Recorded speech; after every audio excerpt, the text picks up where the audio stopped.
You gotta see the whip-whop man. but you gotta explain for us for our vlog what a whip-whop man is. A whip-whop man is a man that whoops it out and lets you taste it to let you know it's whips it out and lets you taste it. Tasted before again. This is a family event, sir. So if you got, that's not what you explained to me what a whip-whop man is. I need to explain the real from the top. We're gonna edit that out. A whip-whop man is a man. Which part of the whip-whop man do you want to hear about again? The part that'll help us draw. Yeah, with the samples and everything.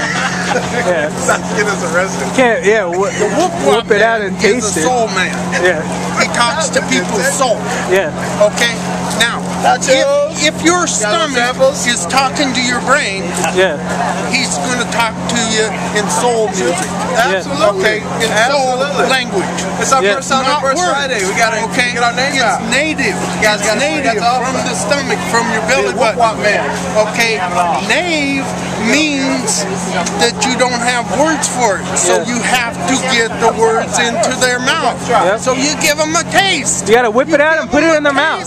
They're addicted forever. They gotta have it. It's like cocaine. It makes them feel good from head to toe. That stuff sells like crazy. That's it. But this stuff sells more. What's your name, sir? Charlie Winger, and I'm Earth Whisperer. Well, it's really nice to meet you, sir. Very good to meet you. You guys, good luck. Yeah. But I appreciate all the advice, man.